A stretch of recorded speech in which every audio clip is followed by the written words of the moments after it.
heart to move down to Kilrush. Absolutely broke my heart to move down to Kilrush for this job, but no, it is fantastic, and you'll get a little taste of that during this webinar. So I grew up right across from the sea. I have a little map of Galway Bay to show you in a couple of moments. Um, Up until actually rather recently, I guess, in the last maybe 10 years, I wasn't fully conscious of the amount of marine biodiversity that's out there, especially with whales and dolphins. I won't get into the full novelization of how I wound up joining the group at all. It's a very, very long story, and I only have an hour. Um, but yeah, I'm a native of the Burren, so it's a huge thing for me to do a webinar for Burren Bio Trust. Actually, I grew up there. I went to school in Ballyvaughan. I went to secondary school in Lisdoonvarna. I worked for 5 years at Aillwee Caves. I'm currently drinking out of an Aillwee Caves mug that they gave me when I left just this year. That's my cup of tea now. So yeah, I'm delighted to be doing this, and I can't see how many people are in the audience, but you're very, very welcome. So I'll crack into it. I'll share my screen, which would be one of these here. So Brian, you might let me know when this is up. Yeah, you can fire away there. Oh, Mighty, is that good to go? Yep. It's right back to the start. So that right there is actually, if you can all see that, that's actually a picture from my own driveway back up at home. And Blackhead would be just over to the left of the sunset there, peeking out into the water, into the Atlantic Ocean. That picture was taken. I actually had to go Porshall through my photos to find it. It was taken in 2017. I hadn't a more recent one, but it is one of the absolutely gorgeous sunsets that I get around August time from my very own driveway. I'm very, very fortunate. Our house there faces just a bit off to the northwest. So that's Blackhead, the point going down to the sea. To the right of it there is all Connemara then. Um, yeah, so it's a lovely view out over Galway Bay. So guys, welcome. I'm the Irish Whale and Dolphin Group, and this is what one sees from Blackhead. So, what one sees from Blackhead is easily the silliest title I ever came up with under pressure. I really shouldn't have been under that much pressure. I kind of came up with it in 30 seconds. I'm not proud of it as a title, but it is actually quite interesting.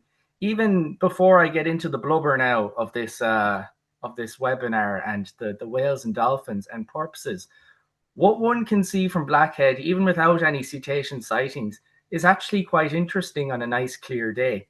So Blackhead is, of course, that little point there. This is taken from Google Maps. If you make a triangle out of Fenor and Ballyvaughan, the top of that triangle is Blackhead. It's the tippy top of County Clare. And if you stand with your back up against Blackhead Lighthouse, you can actually see an awful lot. So obviously, to your left or to your right even, all the way over in front of you, you have Galway City. You can see Salt Hill actually quite clearly. To your left, if you look over your left shoulder, you'll see all three of the Aran Islands. Right out in front of you, you have Cushariga, you've Berna on Spidzell, Inzerwan, Caharua. You can't really see Canton and Ilan, Lettermilan and Lettermore very clearly, but what you can see actually are two telecom towers. The one here on the right is Tijikahar, and the one here on the left is actually Rajiv Nagueltata. And as well as that, it's not here. You can also see Russellville. You can't see Russellville Harbour now, but you can see the one lonely wind turbine that spins around there. So even if you don't see any blubber, any whales, dolphins, porpoises, or anything of that sort, even if you don't see a seagull, you'll actually see a fair bit out in front of you. Now, what should have actually worked there in my presentation, I don't think it did, is just south of on Spitzale there. There's another thing you can see if you have a real eagle eye and a good pair of binoculars. It's very, very small, but you'll see a yellow buoy floating on the water, and that's marking off an area belonging to the Marine Institute called Smart Bay. I won't get too deep into what Smart Bay is because I don't have much to do with it than I used to do, but it's very, very interesting how even people in Cosharica can drive on their way out to Inzeron and Ballyvaughan can drive right past it and not even know it's there. What it is it's an area marked off for, now I'm not sure if it's still operational now. I just heard word that it actually isn't, but it's an area marked off for testing for offshore renewable energies.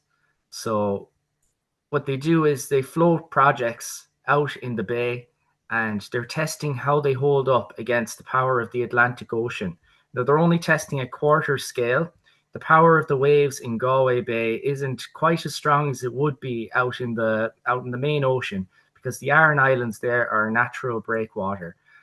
So what they do is they test new technologies out in the water, mainly for renewable energy, to see how they hold up before it goes on to the next test site.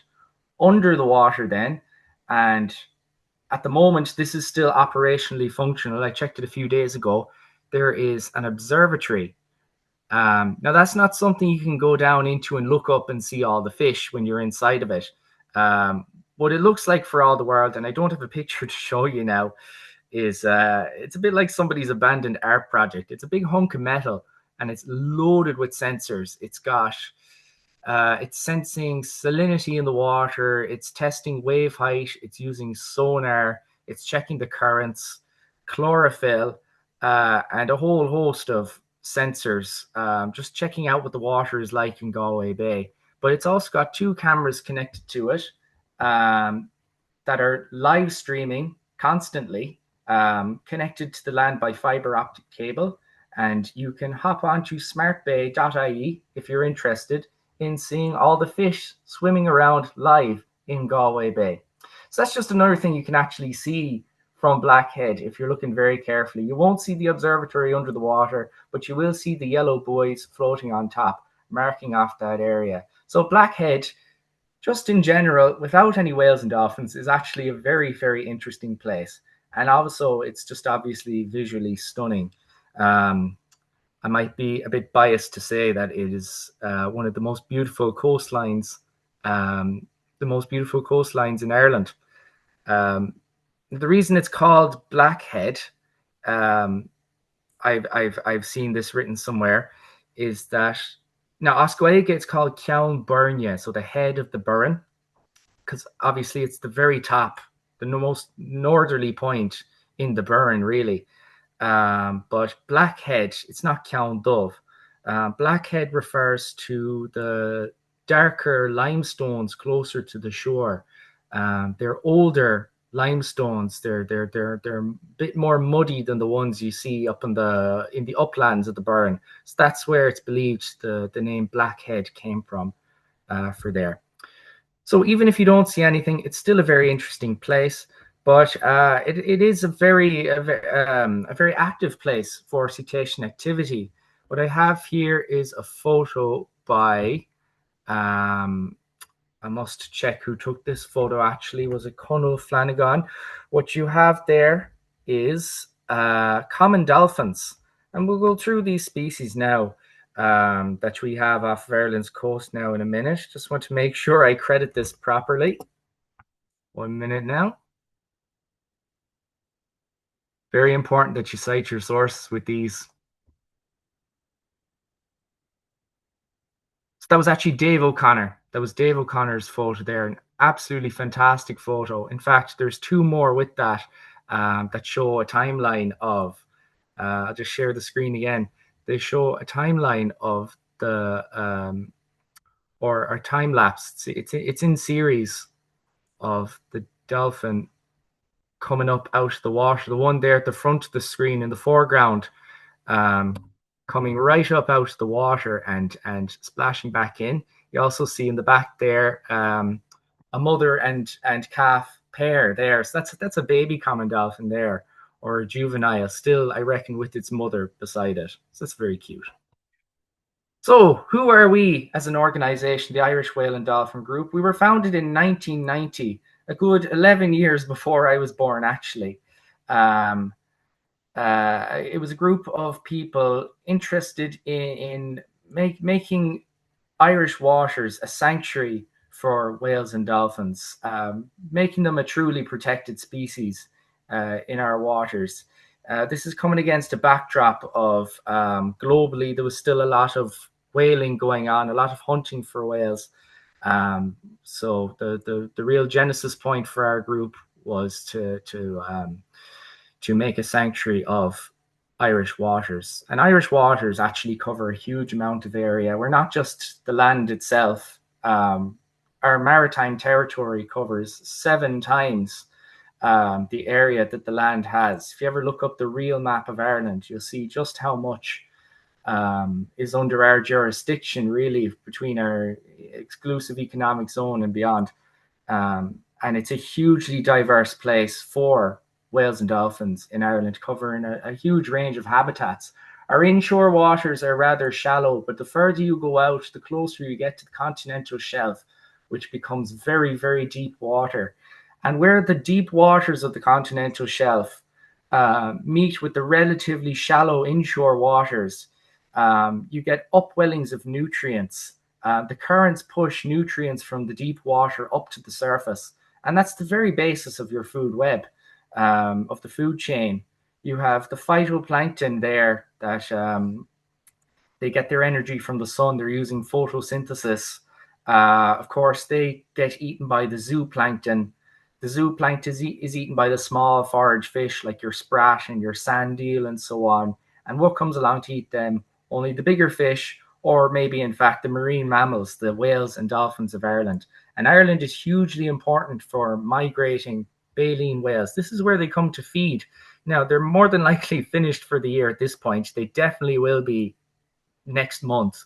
The season is practically over for them. They've had their fill. Well, we're hoping. They've had their fill. They're going to head down to their other places, maybe the Caribbean Sea around that area, or down to the Cape Verde Islands off of Africa, where they go to breed before we'll probably start seeing them again around the springtime, usually around April, although everything is changing these days, really. It's getting earlier as it goes. Definitely during the summertime anyway. So we're an all-out Ireland group. We work over the entire Ireland, including the entire island, including Northern Ireland, with a network of 12 local groups, mainly covering our coastal counties. So we like to keep a watch on all our coastlines. The best thing we can get is effort watch, where people go out on a headland and record what they see, even if it's nothing. 0 is still a number. So long as we have data coming in from those areas, we can keep a good, strong database of, we'll be able to keep track of populations, trends, and changes thereof over the years. You can see here, 1990 or around then is when the sighting and stranding schemes were operated. The sighting scheme, of course, that means it's been running for over 30 years now. It's a very long database. It's absolutely huge for us. And we're not just marine biologists and conservation professionals. We've people from all walks of life. I'm not a marine scientist myself. My background is in Cummersad agus Gaeilge is what I studied in college, which is the media through the Irish language. So we're all sorts of people. We're sailors. We're in general, we're all enthusiasts of whales and dolphins. And to be fair now, who doesn't like to see a whale or a dolphin? They're absolutely beautiful. So what are we for? We'll lead the evidence-based cetacean conservation for Ireland. Everything we do has to be evidence-based. We're passionate, but we don't run on passion. We need to make sure that everything we do is rooted in science and backed up by the evidence. Otherwise, we don't really have a leg to stand on, you could say. So science-based advocacy, engagement, and I suppose visibility for whales and dolphins. Because, you know, we're an island nation, but up until last year, I had actually never seen a whale myself. I had seen dolphins, all right, but I had never seen a baleen whale before. And that's actually the case with a lot of people, even people who live from the coast to beside the coast. So making them visible, or reminding people that of the amount of area their own habitat that's under Irish jurisdiction is very, very important. Just the more we know and the more people that know it, the better equipped we are to go about our conservation work. So our long-term goal is to achieve healthy populations of cetaceans in a thriving ecosystem, healthy seas, with synergies with Ireland's coastal communities. So the coastal communities are, of course, very important. You can nearly say the front lines on land for our whales and dolphins. They're the ones most likely to be familiar with them, most likely to report their sightings with us as well. And yeah, the front lines, as I say. So how do we achieve a healthy seas and a thriving ecosystem?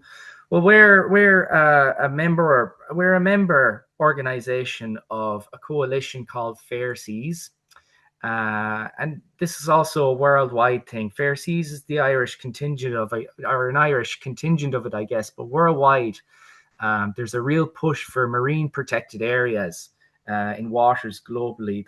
The goal is to have 30% of all the ocean declared as marine protected areas by 2030.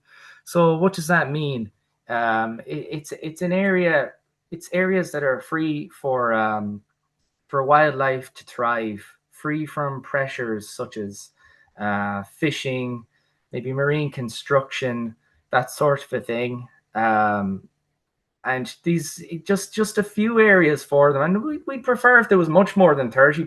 30% we'd like to think is manageable, but yeah, it's areas for wildlife to recover, I should say, more than thrive. It's very hard for animals to thrive in with the way we treat our ocean. We put huge pressure on our oceans as a resource, but having at least a few areas for them to thrive will have a spillover effect. If life finds a way, as they say in Jurassic Park, if we give them some space, it will actually spill over to the other spaces. That's the theory of it all. That's what we're working. That's what we're constantly working towards. That's what all our research is for, really. It's conservation work. So what do we do to bring that about? Well, if we start off and go clockwise from the top left, sightings, effort watches, and Celtic mist. Sightings, I've discussed already. You see a cetacean in the water, and anyone can do this, by the way. I don't think I've said that yet. Anyone can report a sighting. And like I said, we prefer a picture, but even just reporting a sighting that you see, it goes into our database, and it's another piece of data that can help inform, or that will help us in our work to inform the public, to inform industry, to inform government about the importance of our conservation work. It backs us up. It's data, it's evidence that we're based on. Effort watches, I mentioned that as well. It's going out to, you can have a casual sighting, right? You can just be walking the dog along a cliffside. Not a good idea, but you could be walking your dog there and see a dorsal fin in the water, and you can report that. That could have been a harbor porpoise. You could report it as such, and that's great and all. But an effort watch is a certain amount of time, let's say an hour and a half. That's an hour and a half's worth of data, what you saw, or maybe even what you didn't see, if you didn't see anything at all. That can also go into our database, and it's a lot more than one singular sighting can inform. Celtic mist now, some of you might know that as Charles Haughey's boat. That was his own boat that he got in the 1970s. Spent an awful lot of taxpayer money managing and touring about the place on. But in 2011, it was donated to the Irish Whale and Dolphin Group, and we've been using it as our research vessel ever since.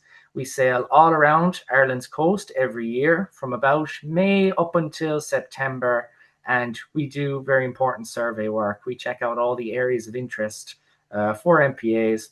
We check out what we see along the way, and all that data, of course, goes into our huge database. Now, over to the right here, we have strandings, live strandings, and postmortems. It does happen throughout the year that an animal will wash in on the shore. If it's a dead animal, we call that a stranding. If it's a live animal, we'll call it a live stranding.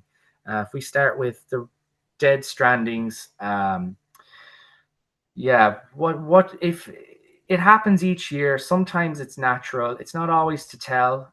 You're not always able to tell. There could be evidence of getting caught up in a net. There could be that would be called bycatch, by the way. There could be evidence of bycatch. There could be evidence of other kinds of foul play. I won't get into it. It can be a bit gruesome, actually. Um, but it does happen throughout the year, sometimes natural, sometimes not natural. And if we get an unnatural amount of strandings of any one species, we're wondering to know what happened, because if it's it can tell a lot about unusual things going out in the water, maybe extra pressure being put on our wildlife. Live strandings, then, occasionally they do come in live, and this can be a very touchy, distressing subject. Um, Obviously, they've evolved so long. They are marine mammals. They're not fish. They're mammals. But when they come onto the land and can't get themselves back out, it's a really saying it's a tricky situation for them would be to put it quite lightly. Um, it's not always a case that we can rescue them, but we'll make a damn good effort. We have a live strandings hotline. Um, if you're interested, you can take out your pen and paper now. The number is 097 28118. That gets through to our live strandings coordinator, Gemma O'Connor, and she sends out a team to assess the situation and see, is it a good candidate to refloat this dolphin. It might be right there beside the water and just needs a bit of a lift. In other cases, it might be too dangerous to get out there. In some cases, then, and this is quite sad, but sometimes the best thing to do for them is to euthanize.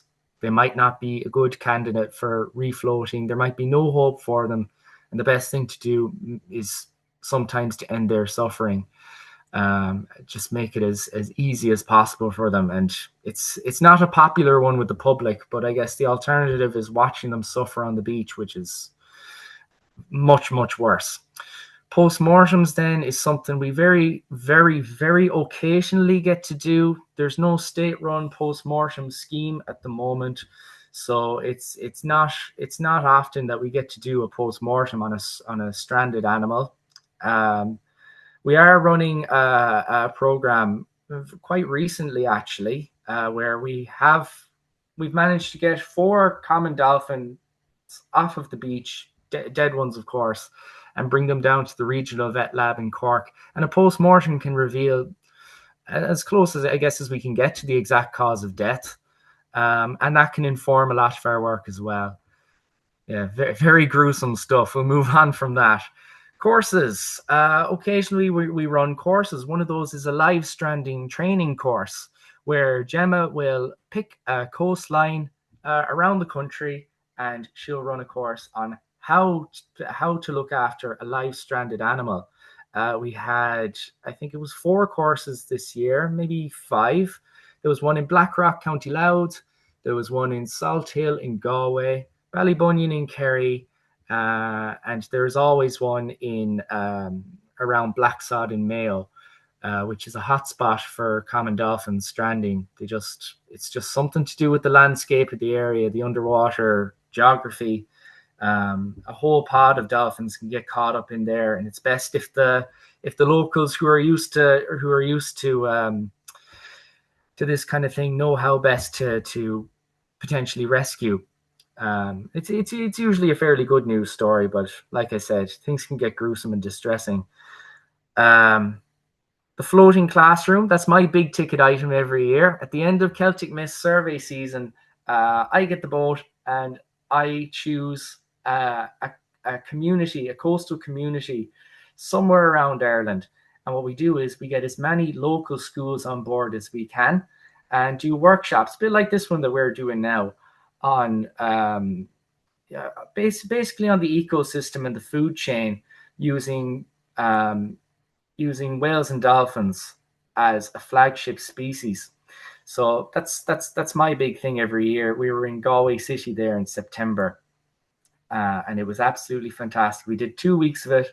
I would have done three. Local groups is another thing, kind of under my jurisdiction in the group. When you become a member, you're entitled to join a local group on WhatsApp. So we have a WhatsApp community, and like I said before, we have about 12 local groups based all around the country. It's an online space for people to discuss sightings, strandings, local events in their area, local research, and get to know like-minded people. They're all whale and dolphin enthusiasts on those local groups. Now, that wasn't exactly clockwise because I forgot about this one in the bottom right corner. Policies, consultations, and government. We need to inform, with such a large database, we need to inform government and industry. There's a lot of pressures out on the water these days. A big one is offshore renewable energy. It's hugely important because the greatest threat really to our marine biodiversity is, of course, the climate crisis. I don't want to get too much into it because it is distressing, but a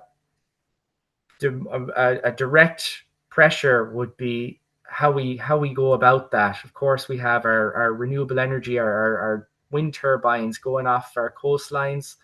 It's very important that using our data, that we have a seat at the table with industry and government, and make sure that as construction goes on, there's the least amount of disturbance as entirely possible. It's a very noisy process. Pile driving, especially under the water. We'll get into it in a little bit. How toothed whales rely on sound to find their way around, and a very noisy process of construction can cause huge amounts of disturbance. One of the things we do is, of course, we inform government and industry, and we work with them actively to mitigate disturbance, especially with offshore renewable energy and construction thereof, and different constructions going on around our coastlines. So we do have a consultancy side to our group in that way. You know, we work as consultants. We consult the government and industry. And of course, all our data has informed policies on how best to go about these things. Photo ID, then, you can see a beautiful fluke of a humpback whale there. I couldn't tell you which one, but I bet you our sightings officer could, because he's probably got the whole catalogue on a poster in front of his desk. It's how we tell one individual from another. With humpback whales, we take a photo of that iconic shot of their tail fluke, the ventral side. Each whale has a different pattern. With our bottlenose dolphins, especially here in the Shannon Estuary, where I'm right next to now, we have a population of bottlenose dolphins that have been there. There's about 200 individuals, we believe, and you can, using photo identification, you can tell one from the other. You just take a shot of their dorsal fin. Each dolphin will have different nicks and notches in their dorsal fin. You can tell one from the other. If you know them anyway, and our project leader, Mags Daly, definitely does. She'll just see them out in the water and say, "Oh, 432, what are you doing here? 166, I haven't seen you in ages." She has names for some of them, you know. You've got, there was one that was seen very often called Bob. You've got Serafina. You've got Sandy Salmon. She has a very interesting story. She actually live stranded and was rescued. A lovely success story. And it turns out she was pregnant at the time. So she was called Sandy Salmon, and her newborn calf, who came out 3 months later, was named Muddy Mackerel. There's a very large one we call Beast. You know, there's 200 of them. We don't have time to go through them, honestly, but they're beautiful animals. Anytime you sail into Kilrush, once you're around Loop Head, you'll almost inevitably get welcomed by them as you come in. So, something that might seem obvious, but is quite important to go through. This is a slide from my floating classroom. What's the difference between a whale and a dolphin? It's not what you think. I'm going to say something very confusing.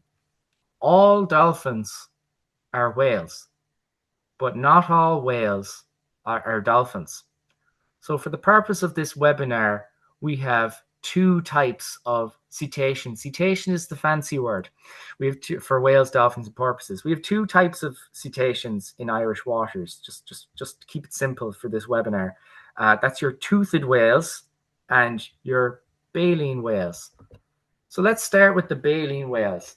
Baleen whales are, if you think of a whale in your head, this is probably what you're thinking of. You're thinking of a large animal with a big round head and that big tail as well. You're probably thinking of the throat grooves as well. Not everyone is super familiar with baleen now. I'm going to put up a picture of what that is, and I'll show you what it does as well in just a moment. But whales, baleen whales especially, they differ from dolphins for a number of reasons. If you want to get more technical, well, apart from the fact that they have baleen instead of teeth, if you want to get more technical, they have paired blowholes at the top of their heads, whereas a toothed whale has a single blowhole. Another huge identifying feature is the dorsal fin. With dolphins and toothed whales in the main, their dorsal fin is situated about halfway along the back, whereas with baleen whales, it's usually actually quite small. It's not pronounced at all, and it'd be about 2/3 behind. The reason for that I was given, and I was fascinated by this, is for roll. So on a toothed whale that is usually a lot smaller than a large baleen whale, to prevent roll, they have, to prevent rolling in the water, to keep upright, you could say, they have a taller dorsal fin, a more pronounced dorsal fin that acts against the shear pressures of the water. Whereas with larger whales, they don't really need that. They're already big, heavy animals, and they usually have big, wide pectoral fins, especially the humpbacks now. They usually have big, wide pectoral fins that prevent that anyway. So that's one of the reasons why I'm told anyway that the dorsal fin is different. In some cases, it almost looks like the dorsal fin is going to be gone in the next few million years. They just seem to get smaller on some animals. The blue whale is the largest animal to have ever lived, has only a tiny dorsal fin. So it might be something becoming vestigial as they go. This is what baleen looks like. I took this photo today on the meeting table just to my right. That is a minke whale's baleen. It's what they have instead of teeth. So what I'm showing you there is the kind of hairy, tangly side. The other side of the baleen is actually quite smooth. So it hangs down from their upper jaw. And what they do is they're filter feeders, our baleen whales. They'll find a shoal of fish. They'll open their mouths.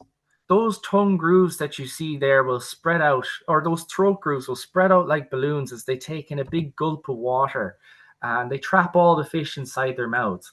They shut their mouths, and with their giant tongues, they push the water out through the baleen.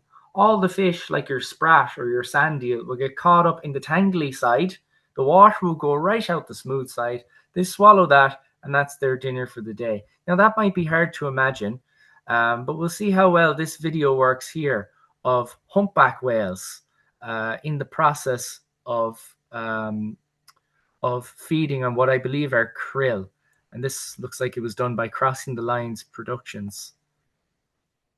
So I hope you can all see that. It's working my side. That's the tail going down. Might also notice common dolphins. See that now? The mouth wide open, mouth shuts. See the baleen hanging down. They'll push that water out with their tongues. I can actually see it there, to be honest. And that's their dinner for the day. I think it's krill that they're eating. There's a very orange tinge to the water. I'll actually play that again for you. There's quite an orange tinge to the water there. I reckon that's what they're feeding on. And also what you'll notice there is actually a common dolphin swimming around. There he is, feeding on the very same prey, or at least in the same area. So what you can sometimes see if you're watching, you'll see what's called a bait ball. The best way to see it on the surface is to see a lot of seabirds all gathered together. and under the water you could have a huge shoal of fish. If you're lucky, what you'll see as well on the surface is dolphins feeding on that, and if you're very very lucky, you'll see larger cetaceans like your humpback whales, maybe your minke whale or your fin whales feeding on that as well. So it's a good telltale sign that there's something going on. There's prey for them to eat. If you see a lot of seabirds, it's very indicative of a bait ball. Now, toothed whales. What makes them different from baleen whales? Well, they have teeth. They're typically an awful lot smaller. You can see the dorsal fin is situated closer to the middle of their back and not towards the very end of it. And as well as that, they have the single blowhole, which they use for echolocation. Now, we're all familiar, I suppose, with echolocation, especially when it comes to bats, making high-pitched sounds into the night sky, listening to where that sound will bounce back towards them, and with that, being able to practically see the world around them using a completely different sense. But when you're under the water, it's a different story. Now, first of all, I get asked this a couple of times. Dolphins do actually have very good eyesight, but just like us with our eyes, despite having good hearing, they do rely on their echolocation more than they do their vision to see their way around, especially when water is murky. Here in the Shannon Estuary as well, it can be very, very murky at times. So they often live in large family groups, lots of social interaction, and they communicate with each other using high frequency sounds over short distances. And if you get a hydrophone into the water, that's of course a microphone for under the water, you can record some of these sounds. What I like to do at Floating Classroom is I like to ask the kids to do their best dolphin impression. I think we've been tainted with the idea that they sound like Flipper from even before my time, back in, was it the 80s? Was Flipper in the 80s? I'm not too sure myself, but we're all familiar with that kind of clicking sound. This is what they actually sound like if recorded with a hydrophone. So you're going to hear a series of clicks and whistles here. Just let me know if you can't hear this.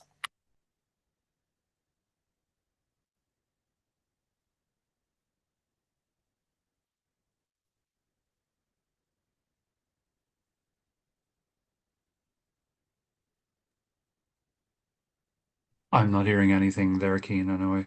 You didn't get any of that? I don't think so. Um, did anyone else get that now? I honestly couldn't do an impression of it myself.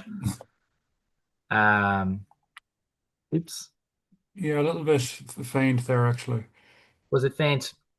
Um, so yeah, I'm not sure how I could play that for you now. You might be able to. I think there's somewhere to find this on our website, iwdg.ie. That's IWDG for Irish Whale and Dolphin Group.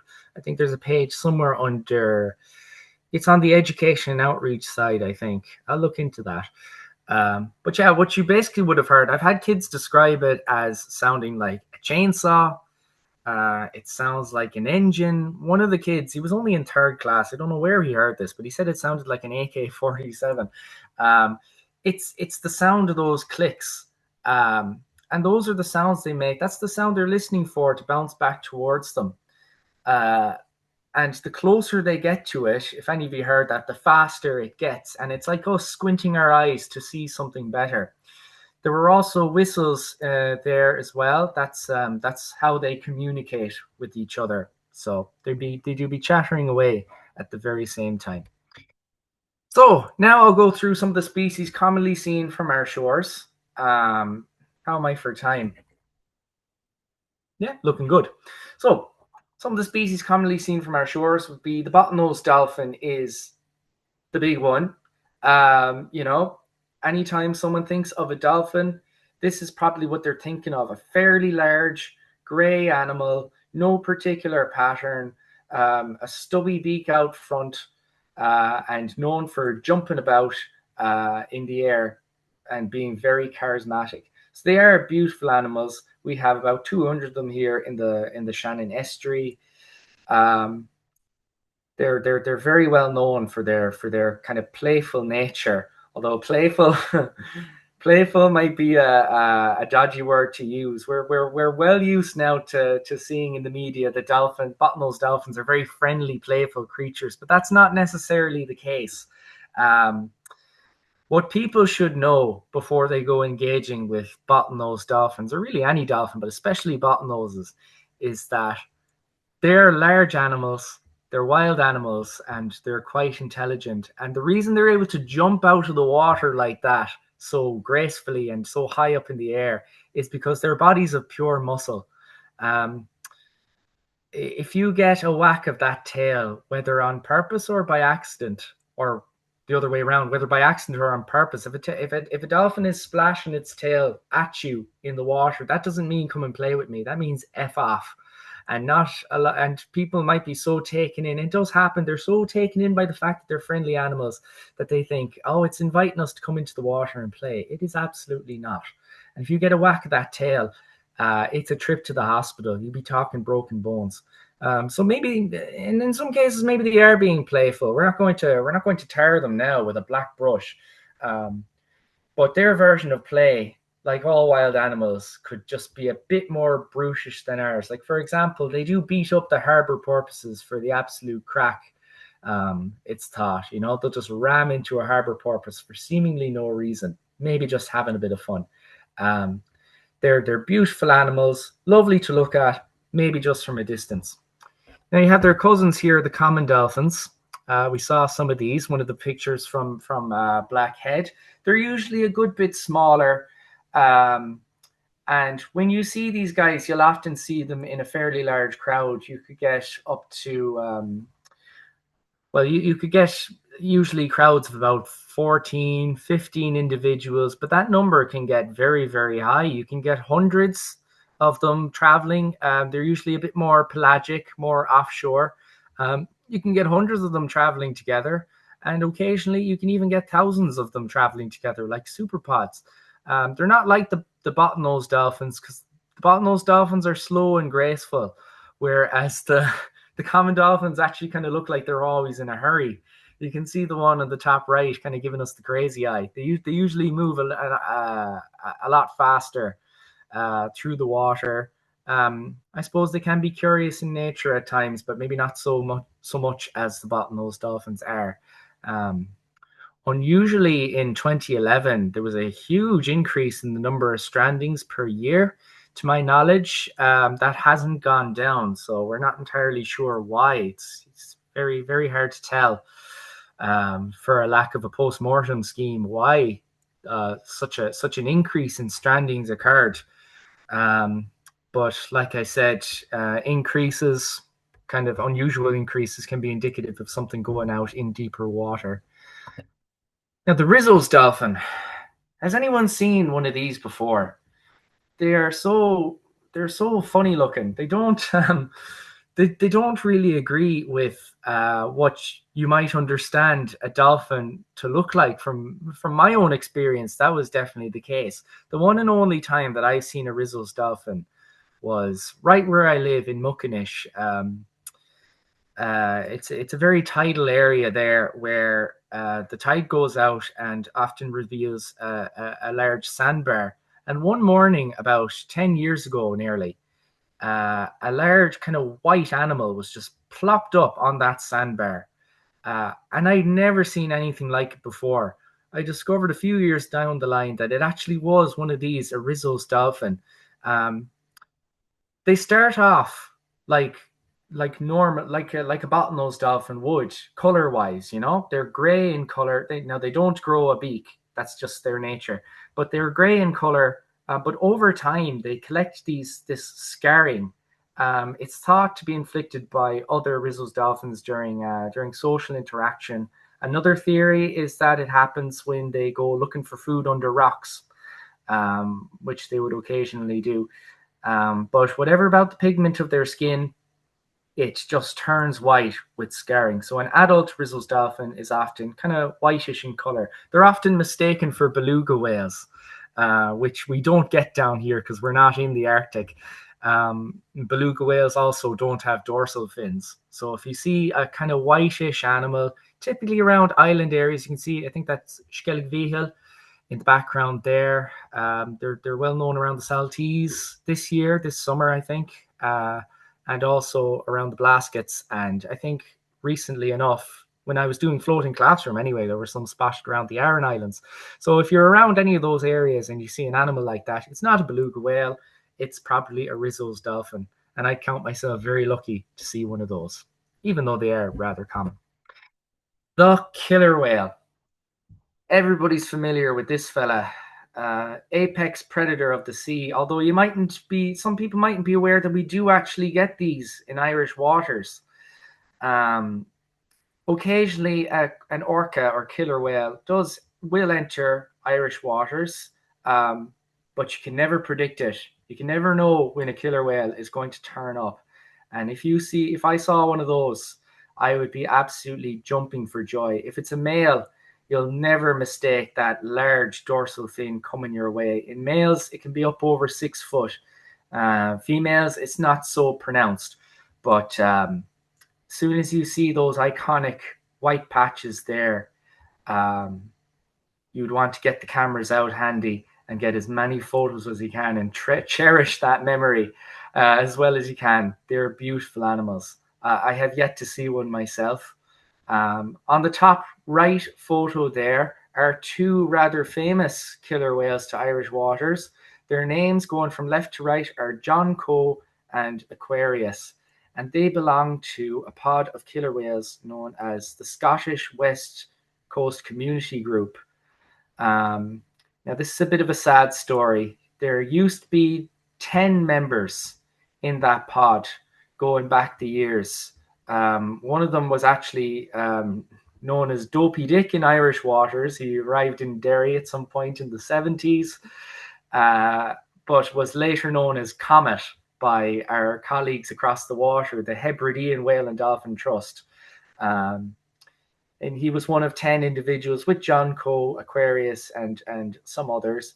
But it's down to just 2 members now, and unfortunately, both of them are bachelor males. There's no hope for this pod. They're really kind of like bottlenose dolphins. The term there is fission fusion. They can break away from their own pod and go join another willy-nilly. Like some Shannon dolphins have actually moved up to Galway now and go around with Galway's equivalent of fungi, you could say Nemo. But orcas, killer whales, they're not the same. They have their own kind of tribes, you could say. It's thought they have their own languages, even with their own pod. So unfortunately for these 2, they're the last. They're the last of their line. There was a moment there this year where they were separated. Aquarius turned up around Dingle and then on to Donegal Bay, but there was no sign of John Coe for a period of about 80 days. And we were wondering, oh God, has John Coe died? Has John Coe died too? They're thought to be 60 and 70 years old, respectively, Aquarius and John Coe. So it wouldn't be shocking, but eventually they did turn up. Or John Coe did turn up. He was spotted. You can't miss him with that big notch out of his dorsal fin.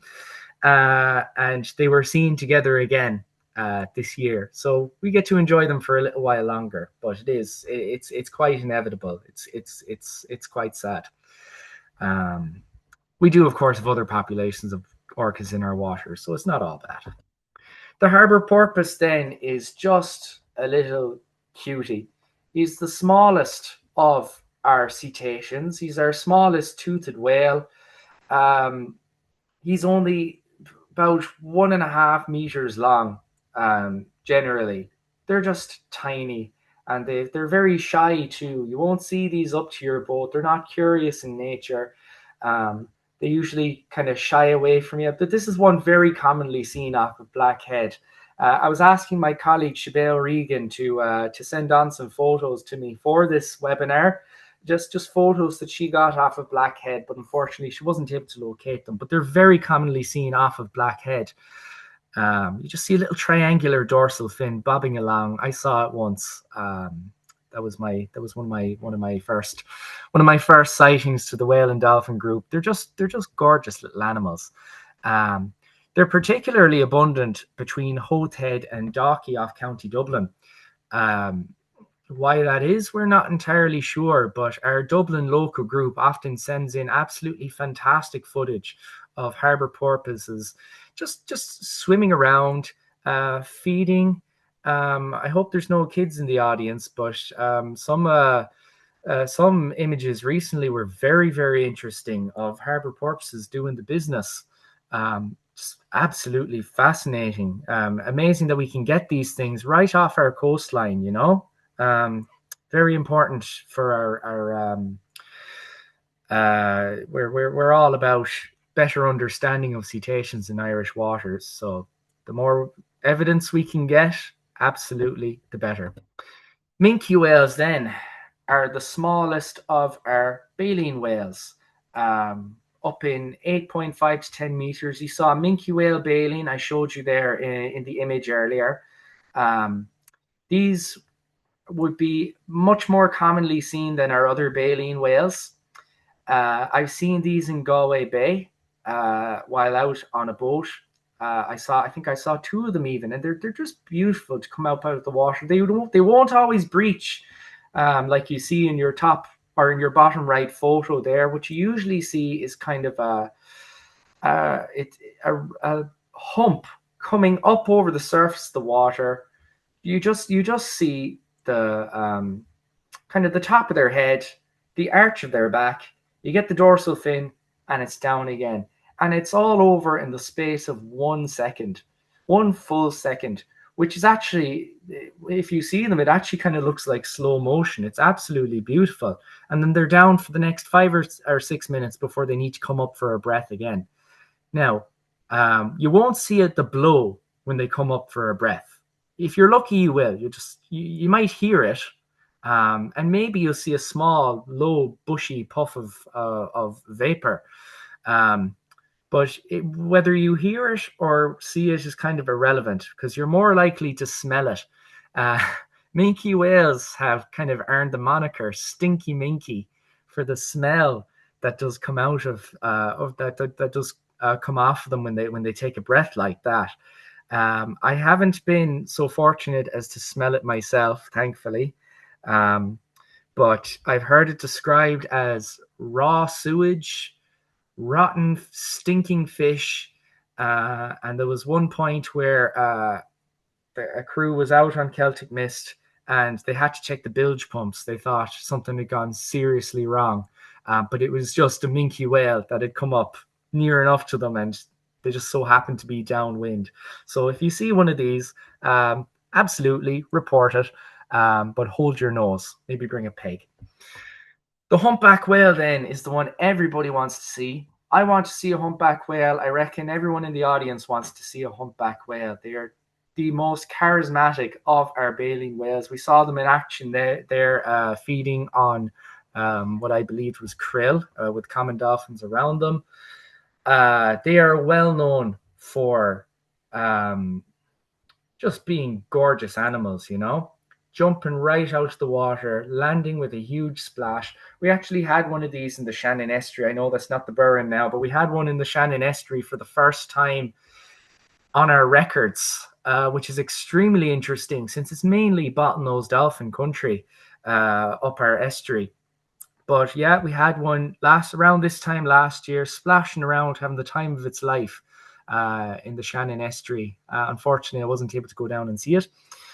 But you do get them in Galway Bay very occasionally. If you notice that small map up there, you can see some of those yellow squares are, of course, in Galway Bay. But they're well known. Kind of their legacy is around West Cork and the South Coast, though these things are changing as the years go on. I'm not sure if I have time to go into the whole sprat situation, but in recent years, humpback whales have not been sighted off of Cork, where they typically have been for decades, where basically the whale watching industry in Ireland was established. They're starting to be sighted further north. You can see the red squares around Kerry.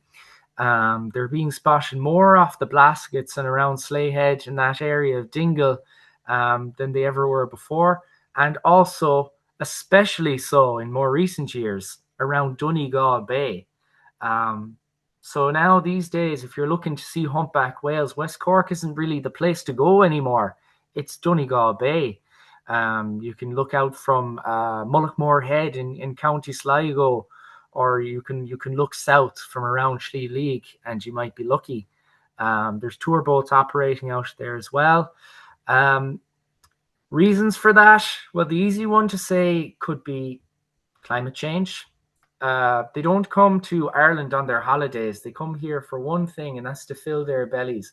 If their food is moving further north due to pressure from warming seas, then the whales are going to go north as well after them.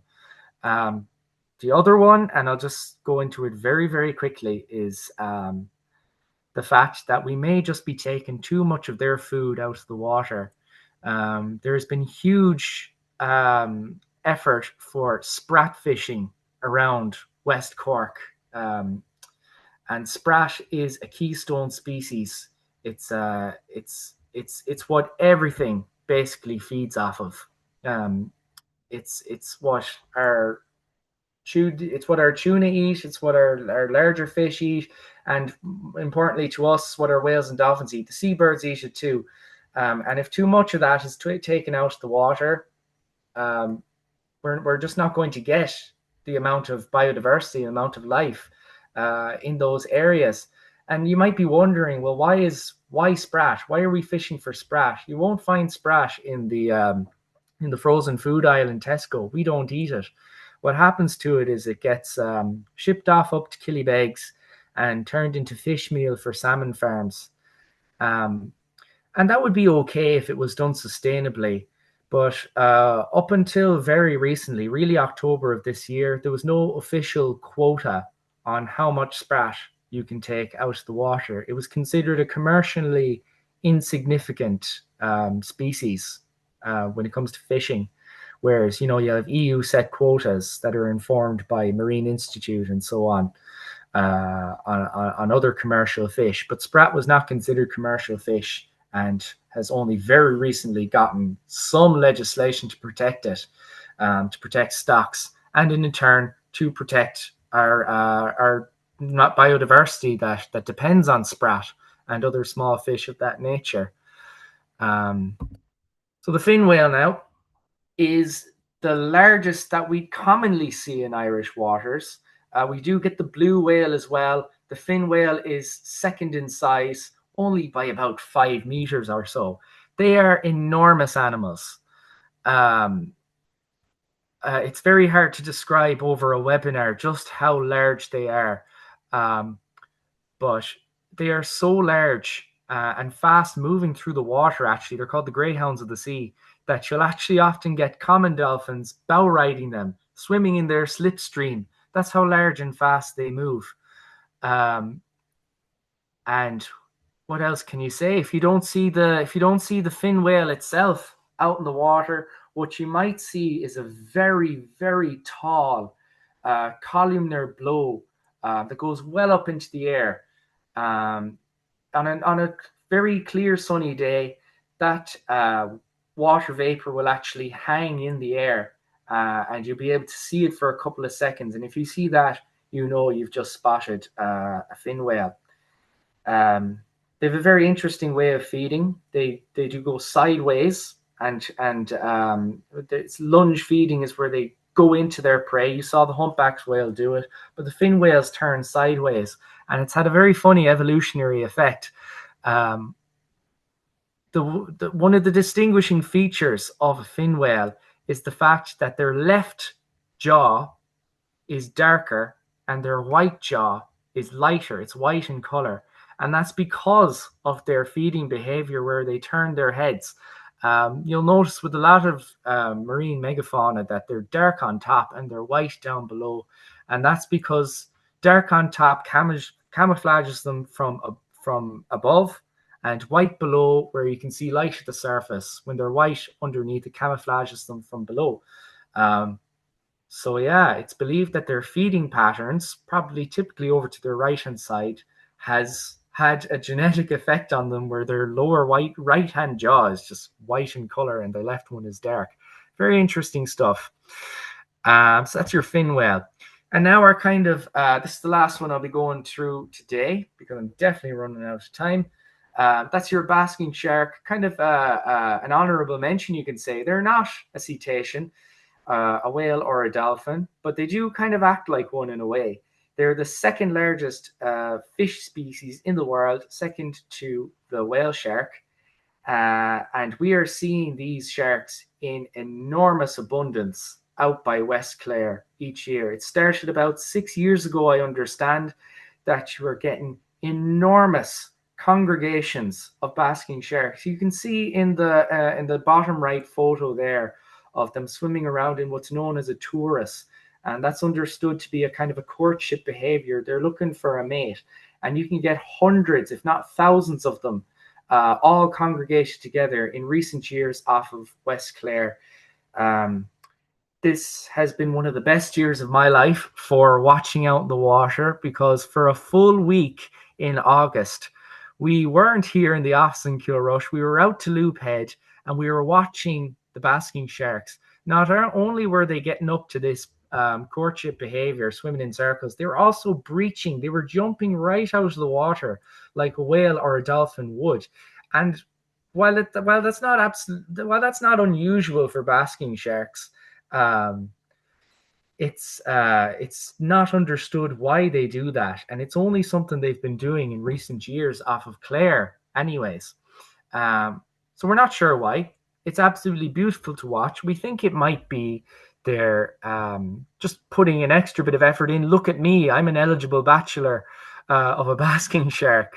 Or maybe we were asking people with cameras and drones to send on their footage to us, and in a lot of cases they had lamprey hanging off of their bellies. If you're familiar with lamprey, it's a bit like an eel with a face full of teeth, and it latches on like a big leech. So maybe as they were jumping out of the water, they were trying to dislodge parasites, although that's a hard one to say because it didn't look like they were very good at it. The lamprey still stuck on. But yeah, absolutely gorgeous animals, very mysterious. Not a lot is really known about them. We've a long history here in Ireland, especially around Mayo, of hunting basking sharks in their thousands. You might have seen, if you're watching TG Carr, Fahig na Farraga was a show that came out last year. And it really did feature basking sharks mainly, and the hunting that was done on them. It's surprising, really, that they still visit Achill. They're still well known around Achill and Clare Island in that area, and all along our western coast, or northern coast as well. Just absolutely enormous animals to behold. So why do we conserve whales and dolphins? Well, it's not just because they're pretty to look at. I mean, they absolutely are, but the ecosystems they live in are hundreds of thousands of years old, maybe even millions of years old, you know? So it must be that they've discovered some kind of niche there. I mean, with an ecosystem, it's a bit like a brick wall. You put, without the cement though, a bit like a dry stone wall. You put pressure on any one species or any one aspect of your ecosystem, and you risk it all falling apart. So what do whales do? Well, they're large predators. They keep the lower echelons of the food chain in check, you know. If there's too much of one thing and too little of another, things are going to go out. They're going to go quite pear-shaped. So that's one of the things that the whales do. What they also do, and this is a little bit grotesque, but they also excrete into the water with large, what you could call punamis, and that recycles nutrients back into the food web. That's what the little critters feed on at the very bottom of the food chain, and it all goes up and up and up again. So sometimes it's kind of funny. A healthy sea is one that's full of whale poo. And of course, they're large animals. They capture huge amounts of carbon as well. And when they die, you get what's known as a whale fall, where they just sink to the bottom of the ocean and they pull all that carbon and all the nutrients in their body down with them for the little critters at the bottom of the ocean to feed on. And a whale's skeleton, that's a sperm whale there you're looking at, a very nice drawing of one.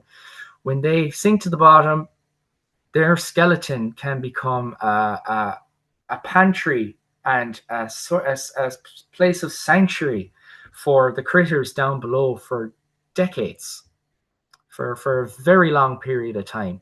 So they do, of course, serve that function as well. Yeah, beautiful animals.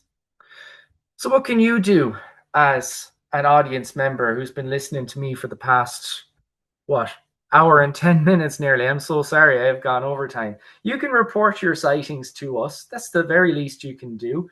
That's information that adds to our database. As I said, helps us to identify trends and populations over time, which in turn helps to inform government and industry towards conservation to our beautiful cetacean species. You can also become a member of the Whale and Dolphin Group if you like. Being a member, first of all, you're joining a group of other whale and dolphin enthusiasts. We're a really nice community. You can join a local group to discuss sightings in your local area. People sometimes organize watches together in their local area as well. You're entitled to sail with us on Celtic Mist if you're lucky enough to get a place. That would be a week-long trip from one port to the next, doing survey work around Ireland's coast, which is absolutely brilliant. You get to form a little family on the boat for 7 days. It's always a treasure. And as well as that, we release 2 magazines each year called Flukes. We'd have a winter edition and a summer edition. Just keeping you updated on the latest that we are doing. So that's it for my presentation. I'll stop sharing the screen. I know I went way over time there, but You're 25 okay, Keaton. people still here. Excellent. That, that was absolutely fascinating. Thanks a million. One thing that I did have a question. I won't hold you too long because I'm conscious that you're going over your own time as well. But Yeah, I don't you'd mind at all. said earlier on that the goal was to have like marine protected areas of around 30%. What is it currently, and when would you be hopeful that the 30% might be achieved? In Ireland, it's not great at the moment. I can't remember the exact figure. I think it's between 5 and 10% at the moment. Now that said, there's a bit of a push in government for marine protected areas at the moment. They've put it in under the DMAP process, which is the designated marine area planning. So basically, legally, they've put now I'm not sure have they actually put it or are they still discussing it, but they've put marine protected area legislation in with the designation of areas for offshore renewable energy. Um, in a way, you could say that streamlines the designation of marine protected areas. It makes it into one bill with the other kind of similar legislation. But in other ways, you could say it risks not having a full marine protected areas bill. It might not have the full protections. It's something we're watching constantly. It's something Fair Seas is constantly watching as well, and we do work directly with Fair Seas. We've our own representative to Fair Seas in the Irish Whale and Dolphin Group. We're actually going to run a webinar. Now it's for members. It's a members only webinar. We're going to run it soon on exactly what's going on here with the designation of marine protected areas and how that ties in as well with offshore renewable energy. So if you want to do that, it's actually on next week, the 16th of December, a Tuesday. You need to become a member if you're not one already and register through there if you're interested. So we'll have myself. I'll be moderating the discussion between Eva, our Fair Seas MPA's expert, and Stephen is our ORE and biodiversity officer as well. So really interesting chats to be had next week. Lovely. We leave it at that. So, just one comment here for you that you'll appreciate. I think Ínta Cín Anhimúil Gurmagat. Míle And buíochas, I think, Helen. yeah, I think we'll leave it on that note. So thanks a million, Keen, for joining us and for sharing your experience and all your knowledge. Really fascinating. And we'll just wish everyone a great end to 2025 and a prosperous 2026. So good night, everyone, and thanks a million, Keen. Gur míle mágaí agus nula connaí. Right.